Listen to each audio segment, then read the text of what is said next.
How I shot my first short film with no budget. You know, a lot of people think that filmmaking is about money. And while money does have something to do when it comes to larger scale productions, you can still do a lot of independent films with low or no budgets. You know, it's just about having awareness, having the right resources, and just seeing moments and capitalizing off those moments, you know, taking advantage of those opportunities. So Not by Luck started with no script, no plan, and no crew. Just a random Sunday that I felt super inspired. I grabbed my camera and I headed out to do content.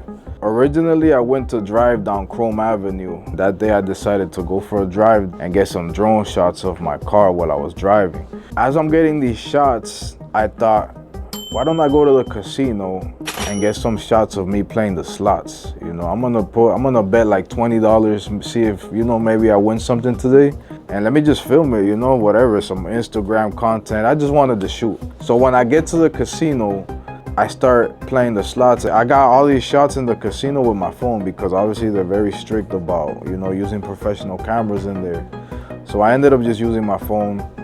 While I'm playing the slots, I'm thinking, hey, what if I do a film about me losing all the money gambling and then giving my last $20 to a homeless person, and in the end, something happens where I get blessed. So I was like, oh, that's the concept right there. Let's go, let's make it happen. Me hace falta una monedita, compadre. Me hace falta un dinerito. Yo quisiera tener un poquito de dinero porque ando pobre. No tengo dinerito, quisiera tener un billetico. So when I thought of doing the scene with the homeless man, thinking, I'm like, I'm just gonna find any homeless person I see on the street, you know, give him $20 and ask him if he can do a quick cut for my film. So I go to a spot in Little Havana called La Pinolandia, which is a Nicaraguan restaurant. I always see a lot of homeless people hanging around outside. So I was like, oh, let me go there and see who I could find. So the first homeless dude that I see in there, you know, I ask him, I'm like, hey, look, if I give you $20, are you down to come out in a little quick video? All you have to do is come up to me and ask me for money. Like, he was in disbelief at first. He was like, this guy's gotta be trolling me. He's gotta be joking. I'm like, no, I'm serious. Like, all I need you to do is literally come up to me and ask me for the $20 and I'm gonna film that on camera. So he's like, all right, bet. I give him the $20 and like, as soon as I give it to him, he stops acting. He's like, okay, was that good? And I was like, oh, nah, but you gotta keep going, you know? So I pulled out another $20 and I told him, I'm like, here, let's do it again. Man, this man was so happy. This man went back and was like, yeah, whatever, as many times as you want me to do it, I'll do it. And, you know, around the second, third time, he got it right. You know, he did a pretty good job. As you guys can see in the film, he actually killed it, you know? So there was like about 2 other homeless people there and they all wanted to act at this point. They're like, oh, what about me? Well, I'll come out in it too, you know? And I was like, nah, you know, I only need one person, but I'm gonna still give you guys a little something. So after I was done filming, I ended up going to, the bank was across the street. So I pulled my car out to go to the bank. And as soon as I told my car to do a U-turn, like 5 homeless men go in the middle of the street and start blocking traffic. You know, they were treating me like if I was the president.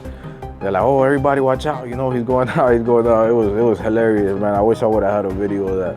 I pull out another 20 and then I split the last 20 between the rest of the homeless men that was there. I gave everybody like $5, you know, just so, you know, they could get a little food or whatever they do with it, it's none of my business, you know.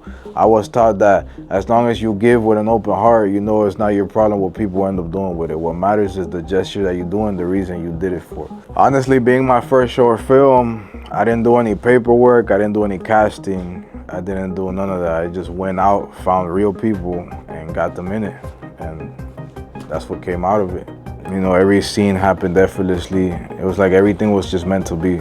There's a scene where I'm inside a nightclub and my boy is asking me, by the way, shout out to my brother Lux Life. You know, he came through that day. So Lux invites me to the club on a Thursday. So he invites me to Blue Martini and tells me, pull up to my party tonight, Blue Martini. Just popping, my brother. And I was like, hey, if I go, you know, can I take my tripod? You know, I know they let me get the camera in usually, but the tripod I didn't know, because you know, tripod is big. Like usually clubs don't really let you take a whole tripod in. But he's like, yeah, you can bring whatever you want, come through. So boom, I go to the club, I take my tripod, my camera. This was a separate day, by the way, than every other scene we did. I shot every scene on different days, you know, throughout like the month of October. So when I got to Blue Martini, I didn't really want to party. I was in the mood to create. And that night it was packed. And I was like, oh, this is perfect. So I end up, you know, getting some crowd shots. Everything was organic, you know, with the bartender giving us the drinks, with me and Lux talking, you know, the people dancing. All of that was like real time, real life. You know, the DJ spinning. None of that was scripted, none of that was acted. All of that was happening in real time. So the only thing that was acted, and I thought about this in the moment too, when I told Lux, I'm like, yo, why don't you come up to me and ask me like, why am I feeling down? Are you good, bro?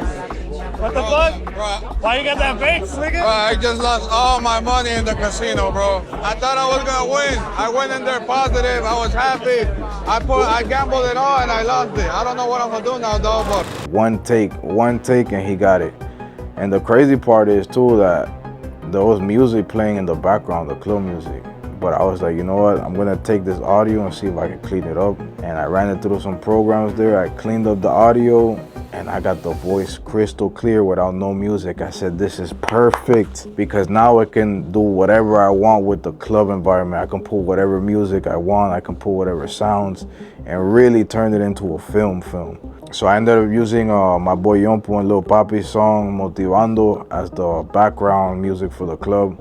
That's kind of how the club scene unfolded.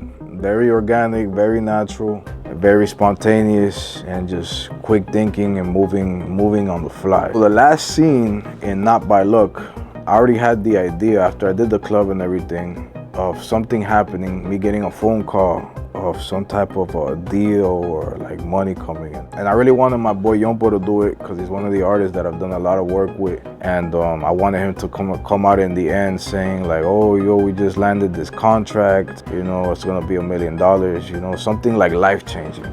So it just so happened that one of those days we get invited to the Crazy Hood event. If you guys aren't familiar with Crazy Hood, it's a big team here in Miami. They're the ones who do Drink Champs. DJ EFN, I'm sure you guys know who he is. Shout out my boy Boris, you know, he's the one that invited us out there too. He's also part of the Crazy Hood team. Shout out to the whole Crazy Hood team. At the end of the event, I told my boy, I'm like, yo, let's do the scene really quick of the call. So he was talking to EFN when I told him that. And you know, EFN being the super cool, humble dude that he was like, hey, let's run it. You know, and hey, thank you for that, EFN. I greatly appreciate, you know, your support and your willingness to come out on camera like that for us. You know, something you ain't have to do, but he did it, and you know, I'm very grateful to this day. El contrato, pasamos las 7 pues. Las 7 cifras, cabrón. Cogemos el contrato con la mera, con el rey. Así que nos fuimos para arriba, papá. ¿Viste cómo pasa todo?